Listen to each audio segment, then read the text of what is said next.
Isang mapagpalang araw sa inyong lahat. Welcome back sa ating munting channel, Cool Lolo, Cool Tips and Talks.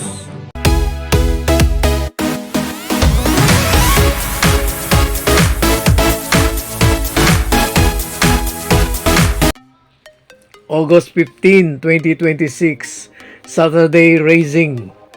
Dito pa rin sa Philippine Jockey Club, Padre Garcia, Batangas.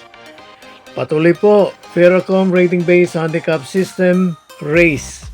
Ngayong araw ng Sabado, starting time ng karera 3 p.m. alas 3 ng hapon. At for today, meron tayong 7 races. At tanging race 4 lang ang 1,300.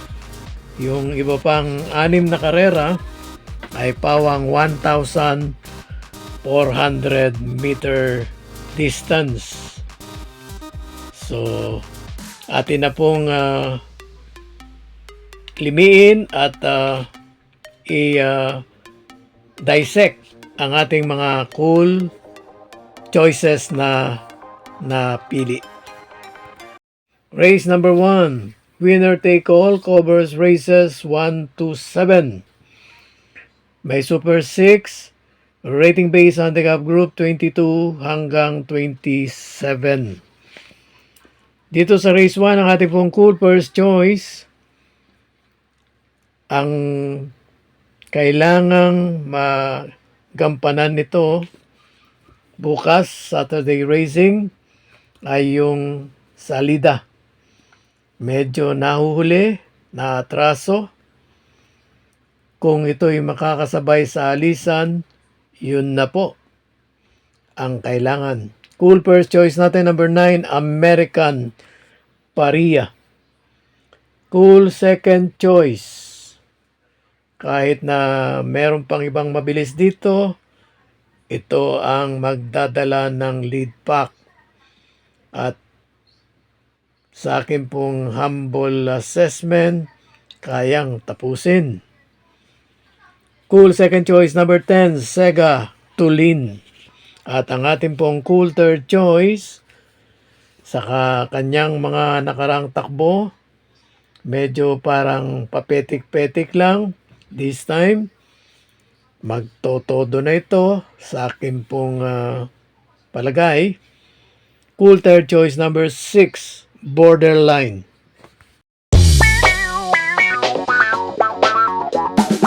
Race 2, pick 6, covers races 2 to 7. May Pentapecta. Rating based handicap group 16 hanggang 21. At ang race 2 ay dalawa lang. Yung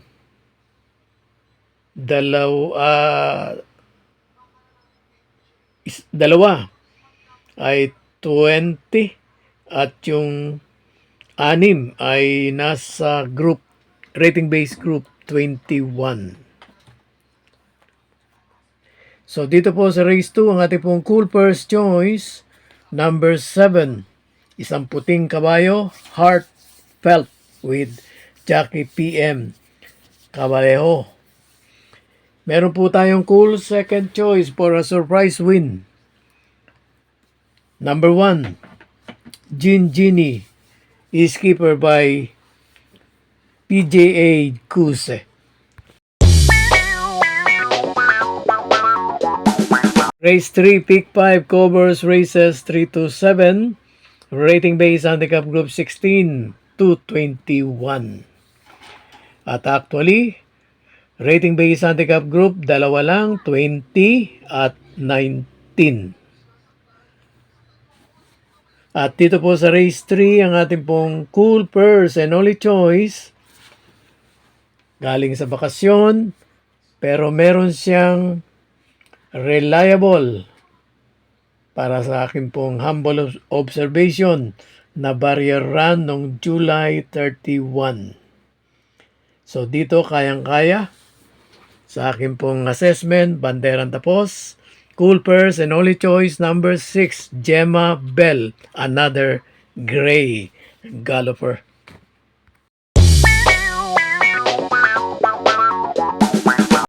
Race 4, may Pentapecta, Pick 4 covers races 4 to 7. Isang Philippine Jockey Club Invitational Special Race to, Division 2. So ito yung 1,300 meter distance. Nag-iisang 1-3. Ang ating pong cool first choice sa race 4, number 4, Sinag. So dito po sa race 4, yung kanyang malamang na susundan o nasa harapan niya, ang ating pong cool second choice. Nakaraang takbo medyo hindi umayon sa dapat. Sa akin pong humble observation na overconfidence, sumobra yung lamig, yung tipid. So dito cool second choice number 1, Music and Magic. At meron po tayong cool third choice, Couple then 3. Yung 3, yun yung mabilis, Sky Magic. At dito sa Philippine Jockey Club ay Pilat Home siya. Nagiging cool sa unahan nito pag dito tumatakbo. At ang coupled niya yung 3A, pwedeng rumimate rito, Leviathan.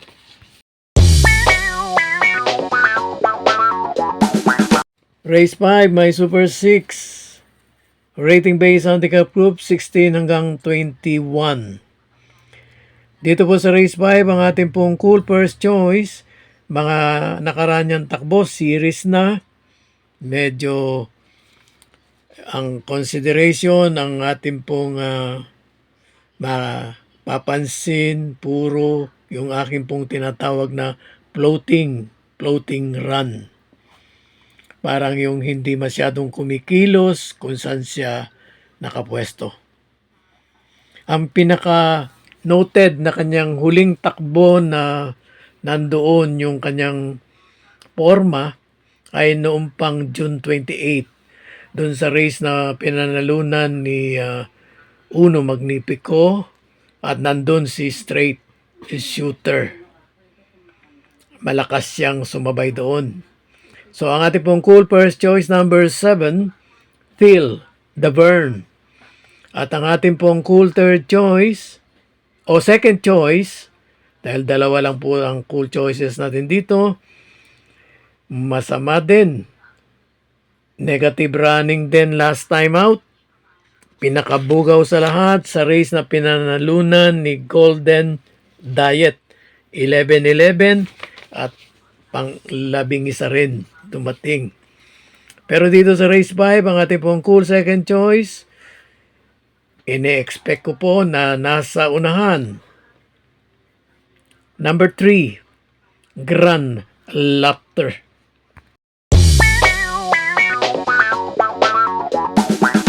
Race 6, may Pentapecta.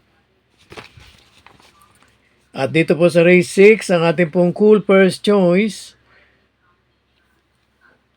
lamang, pero tatlo po ang ating pong cool choices dito at your guess is as good as mine. Pero sa assessment, lamang po to kung positive running.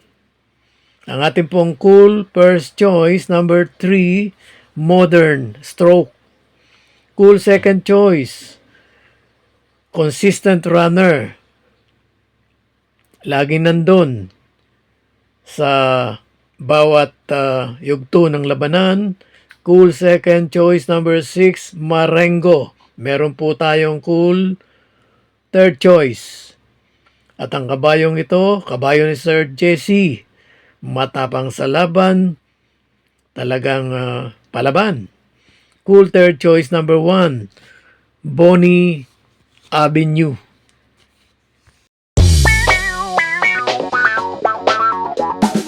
Last race, paratingan, race 7, may Super 6, rating base handicap group 11 to 15. At dito po sa last race, ang ating pong cool first choice, coupled entry. Yung isa, yung last time running niya, nandun siya sa bandang likuran ng nanalong Morning After at nandun din si Queen Marchesa, segundo. Kung daw nagkakamali, ito yung pang-apat o panlima, pero yung nga, napakabigat na laban yun. So, cool first choice, couple entry, 1, best shot. At meron po tayong pang remate, 1A, Limon Sudan Falls. Pero dito sa race 7, meron po tayong cool second choice. Bagong kabayo, galing sa maiden race, kahit hindi pa nananalo, nag-elect na to go here sa regular group. Cool second choice natin, number 10, Mikos Special. At meron po tayong cool third choice. Yung last time running niya, medyo negative. Parang no action. Pero baka baka pass muna ng isang laban at dito sa kanyang pangalawang takbo ay doon kumuha ng win, kaya hindi natin dapat iwanan. Cool third choice number 9, The King's Charms.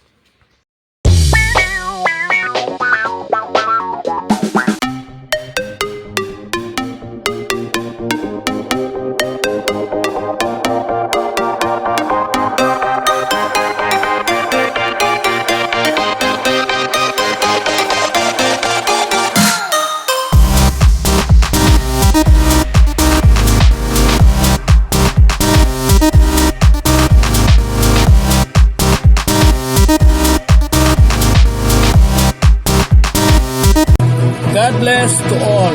Thank you for watching. Don't forget to like, share, and subscribe. At pakikalagit na rin ang notification bell para maging updated sa lahat ng video. Hinay-hinay lang po sa pagtaya. Sana tumama tayo. Thank you!